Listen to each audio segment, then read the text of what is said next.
all the stars in our galaxy are orbiting around the center. We're about 30,000 light years away from the center, and it takes us about 250 million years to make one orbit around the galaxy.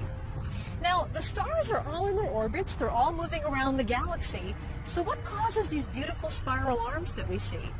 Well, they're sort of a density wave, an area where the stars in the galaxy are just a little bit denser, more packed together than the rest of the galaxy. Different stars move into the density wave, different stars move out, but the density wave stays there, and that's the spiral arm. It's a lot the same way that traffic jams get started on the freeway. Something happens that makes maybe one star slow down, some sort of gravitational interaction, and other stars slow down in response to it. And all of a sudden you've got a traffic jam. So galaxies seem to naturally form these spiral density waves.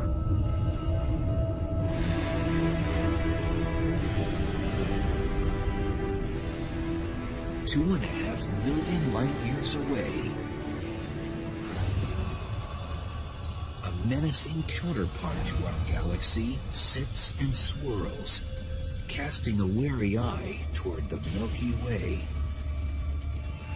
It's the dance partner for our galaxy, our biggest neighbor, and our biggest nemesis.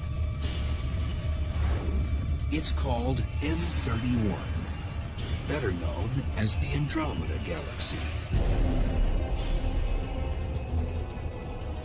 The Andromeda Galaxy is about the same size as our Milky Way. It's about 100,000 light years across. It's a spiral galaxy.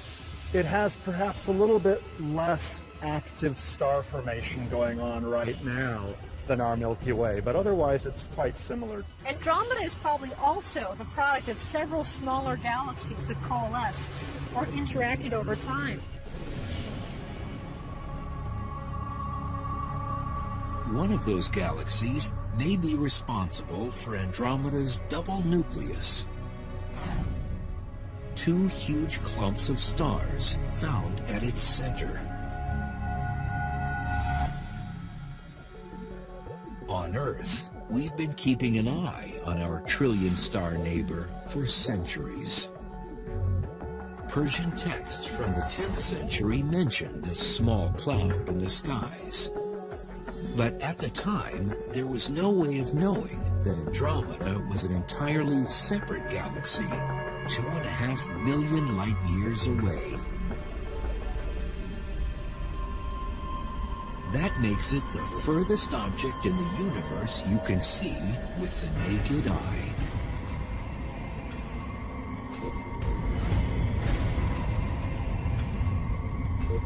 While the Milky Way may be able to absorb the impact of a colliding dwarf galaxy, a clash with the Andromeda Galaxy is not only inevitable, but will forever change the local galactic landscape.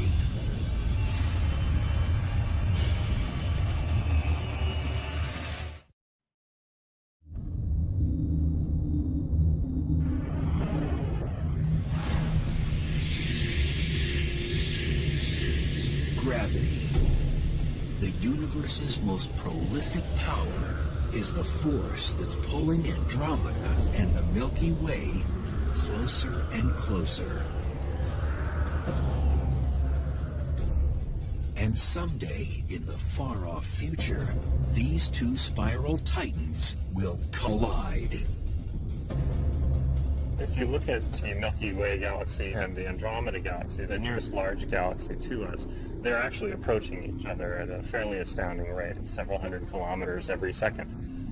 They're very far apart right now, but in the next few billion years sometime, they will be right up against each other, and so a collision is, in a sense, imminent.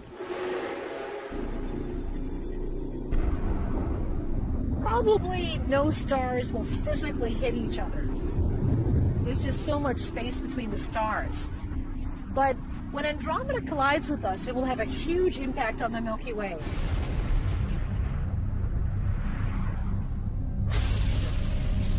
Some things will get thrown into the black hole in the middle. Some stars will get ripped off and thrown away into space. So it'll be dramatic, and the entire night sky will change. The constant motion of alien galaxies and the time frames involved may be hard to comprehend.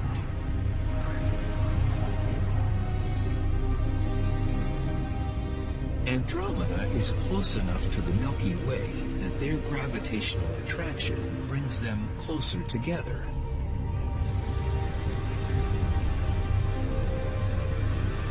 But elsewhere, almost all of the alien galaxies we see are moving away from us.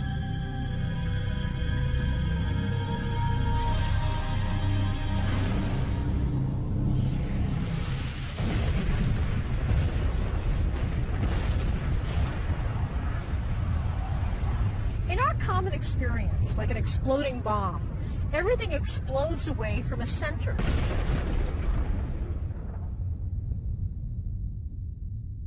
Now, is there an empty center to our universe? Are we on a shell of galaxies flying away from wherever the original explosion was?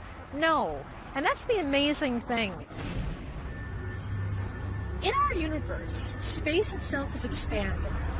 Every little bit of space, the space right here between my hands, has a pressure to expand. It's this expansion, first detected by astronomer Edwin Hubble, that laid the foundation for much of modern astronomy. So the universe expands with time, and space itself is actually expanding. Now, if you take a one-dimensional example of the universe here, here's a hypothetical universe where I've got these ping pong balls, which are the galaxies, on this rubber hose. I can expand that hose, and all the galaxies move away from the others. See that? And in fact, if we focus our attention on this one here, the ones that are farther away from that move faster than the ones that are closer in, because there's more space, there's more tube between this one here and the distant ones than between this one and the nearby ones. So that, in a sense, is a good model for Hubble's observation, that at a given time, the more distant galaxies move faster than the nearby galaxies. Notice also that no galaxy can claim that it's the unique center of the universe. Sure, from this one's perspective, all the others are moving away. But if I were to put myself on this one here, I would say that all the galaxies are moving away from that one as well. So no matter which galaxy you're on, you see the others moving away from you. That's what happens in a uniformly expanding universe. There is no galaxy that can say that it's the unique center of the universe. If you think back to earlier times, it was thought that the Earth was the center of everything. It was the center of the universe, and the planets and the sun all orbited around the Earth, and the stars every day made one trip around the Earth.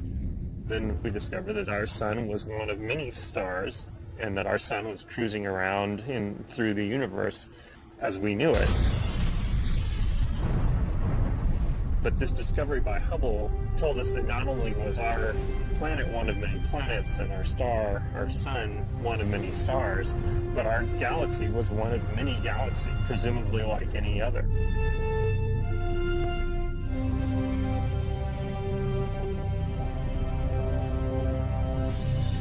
It really changed our worldview and our place in the universe to think that our galaxy is an ordinary galaxy.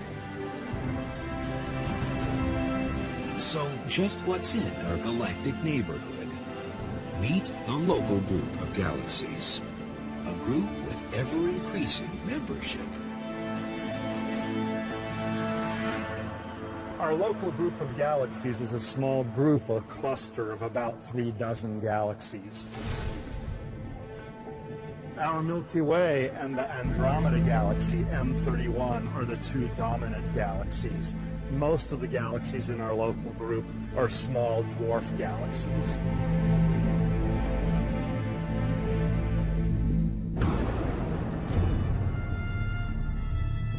These galaxies each have collections of small satellite galaxies that are in their thrall, that orbit around them.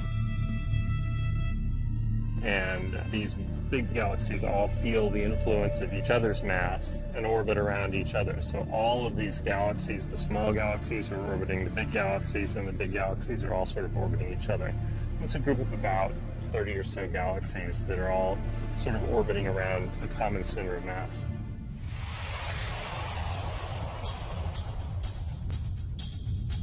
The most well-known dwarf members of the local group, two galaxies known as the Large and Small Magellanic Clouds.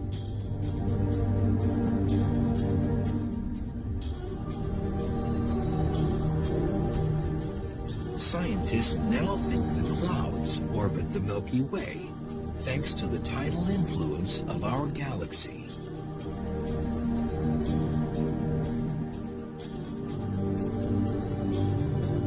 Gravity, of course, is a two-way street. It's believed the gravitational pull from these clouds has also distorted parts of our own galactic disk.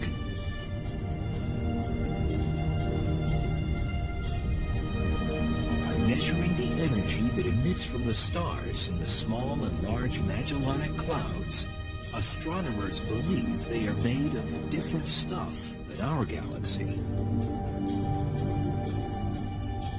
The clouds are richer in hydrogen and helium than the Milky Way, and with fewer metals.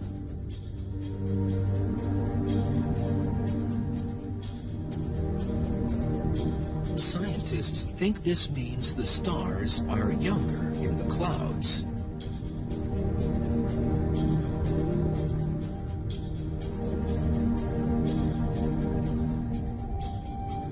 The gravitational dance between the clouds and the Milky Way has likely been going on for billions of years.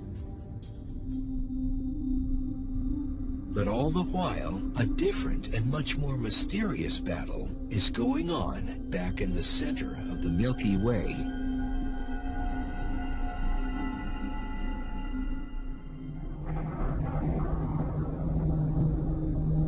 Because when you head for the center of our galaxy, once you get through all the dust and gas and older stars, you'll find something so insanely frightening, the normal rules of time and space do not apply.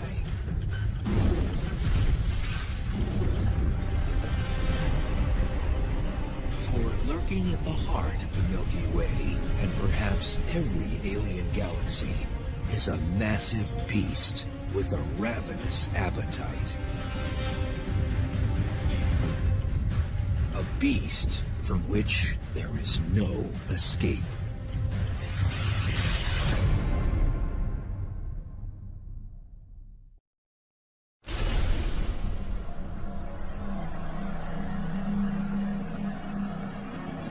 There is a region at the core of our galaxy, the Milky Way, where nothing escapes. This is the point of no return. A supermassive black hole.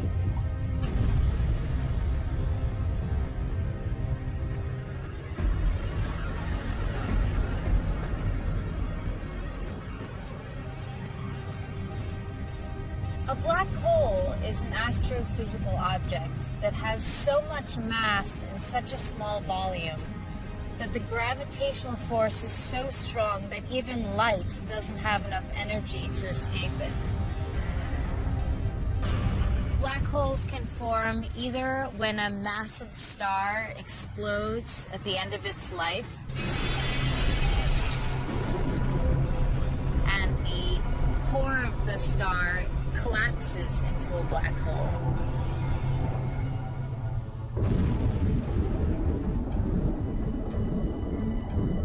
Or you can have supermassive supermassive black holes at the centers of galaxies.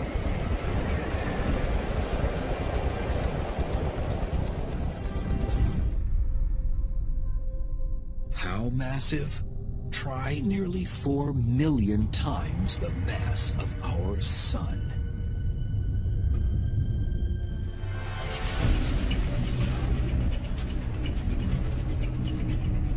Sometimes black holes swallow entire stars, creating fierce explosions called gamma ray bursts. In order to emit a gamma ray, an object has to be billions of degrees in temperature, or even trillions. So we're seeing something incredibly hot. In some cases, the galaxies were as much as 10 billion light years away. And the gamma ray bursts had been so bright that if you had had a pair of binoculars and you were actually looking at the right part of the sky at the right time, you would have been able to see a visible light afterglow from the gamma rays. That's using binoculars to see something that's on the other side of the universe, 10 billion light years away. Can you imagine what sort of explosion that was?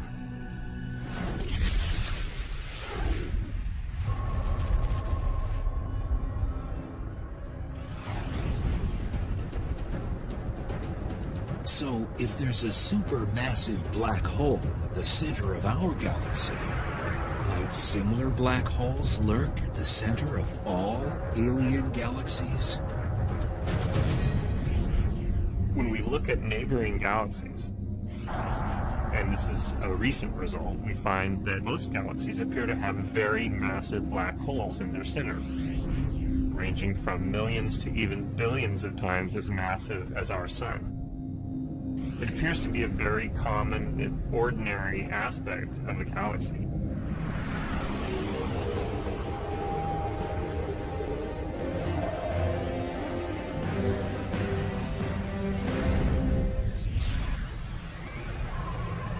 Black holes swallow matter.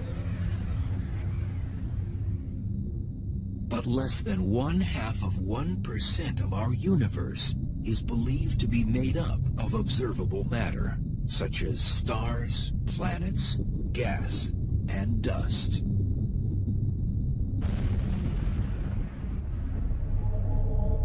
So what accounts for the rest of the stuff created in the aftermath of the Big Bang?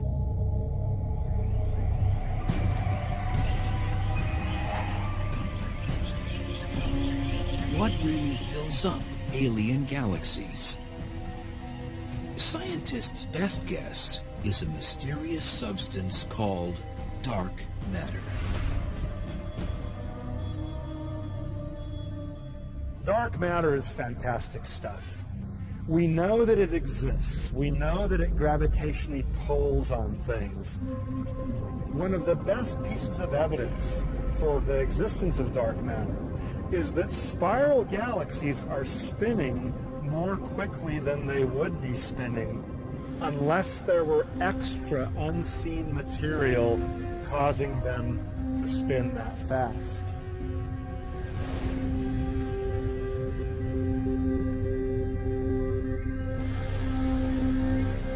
Caltech professor Richard Ellis has pioneered a new technique to create a three-dimensional map of the universe, including the dark matter. This is the first hint from dynamical data that there's a lot of dark matter in the universe. We can also detect dark matter by a really remarkable phenomenon which was predicted by Einstein and is now in great use in astronomy, which we call gravitational lensing.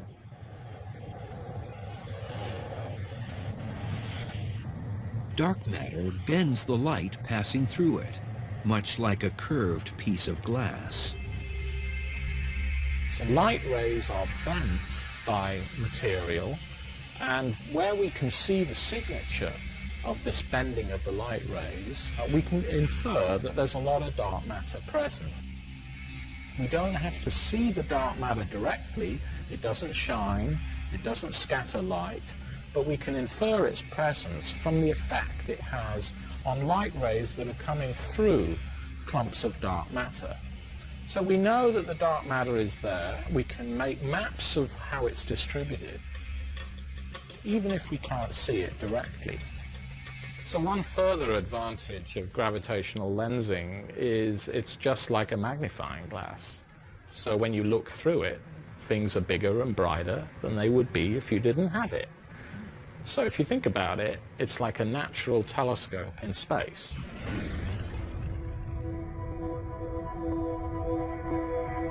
While dark matter plays a central role in the birth and evolving life of galaxies, there's another dark force partly responsible for their growth.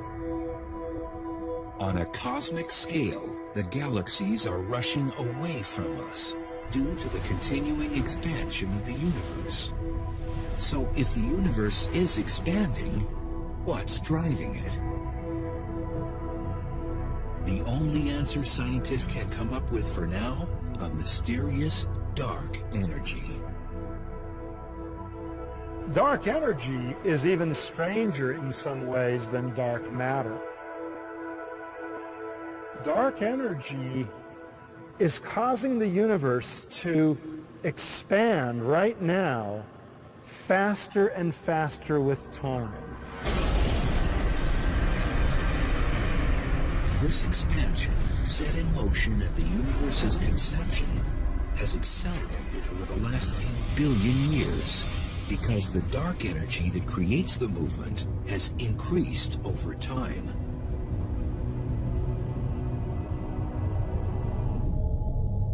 By nature, the gravitational force that binds galaxies together decreases over time as the space between them increases.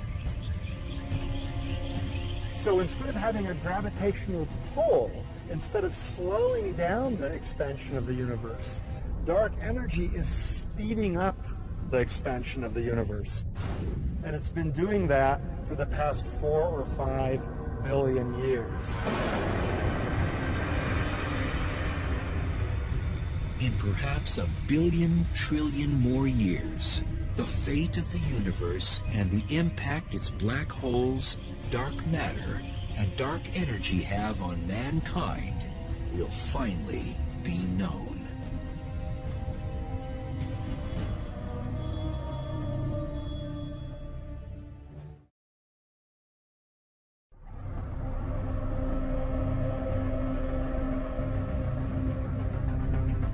When a star gets too close to the black hole at the heart of an alien galaxy, chaos erupts.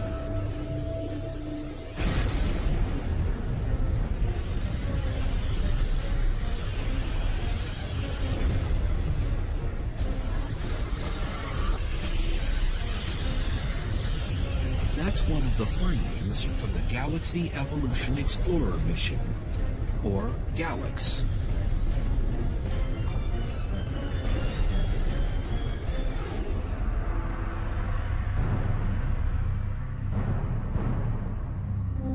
The Galaxy Evolution Explorer is an ultraviolet telescope that observes the universe in ultraviolet wavelengths. And at these wavelengths, you're very sensitive to studying young stars and star formation in galaxies back to half the age of the universe, billions of years ago. However, we also look in ultraviolet for these luminous flares from when a star is swallowed by a black hole. The star can't hold itself together anymore, and it's ripped apart, and the gas from the star plunges into the black hole. Some of the gas will be ejected from the system at high velocities, but some fraction of the gas will plunge into the black hole, and in that process will heat up to very high temperatures and give off a luminous flare of ultraviolet and X-ray radiation. Thanks to GALEX, Suvi Ghazari and other researchers were able to watch it all happen 4 billion light years away.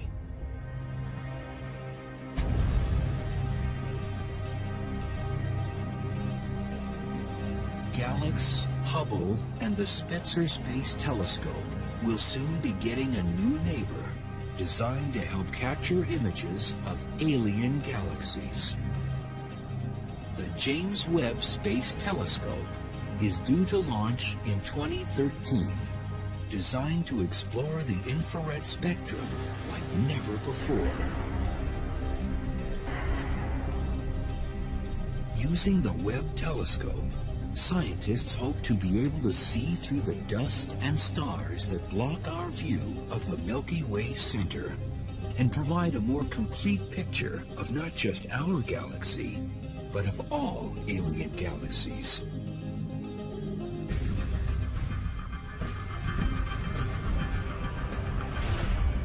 The James Webb Space Telescope differs from the Hubble Space Telescope in two respects. Firstly, it's more powerful, it's a bigger mirror. Secondly, it is actually working at slightly longer infrared wavelengths. What Hubble and Webb have in common is the power to see beyond atmospheric turbulence that prevents astronomers from getting picture-perfect images from 99% of the sky. Earth's atmosphere is turbulent. It blurs out images from stars. So if the Earth had an atmosphere, we would see stars as basically really perfect dots of light. But what happens is that because as the light passes through the atmosphere, it's distorted, it turns into a fuzzy blob. It turns out there are two ways to fix this. One way is to go into space. The other way is to instead fix the telescope on the ground so that it removes the effects of this turbulence. And that's a technology known as adaptive optics. Adaptive optics measures the image of a galaxy by the way its light reflects off another lighted object, like a nearby bright star. To do adaptive optic sensing, you need a very bright star because, of course, you're making measurements of the atmosphere hundreds or thousands of times per second. So you need something bright to look at. Most stars are not bright enough to do this. At observatories like Keck in Hawaii, adaptive optics uses a laser beam to help create the light needed for the snapshots. You can point it anywhere you want on the sky, and so instead of looking at only 1% of the sky, you can look at most of the sky with very, very high resolution, very sharp images. In this way, you can make images 10 to 20 times sharper from the ground than you could without adaptive optics. It's just another tool in the kit, of course, designed to bring the fantastic reaches of alien galaxies back down to Earth.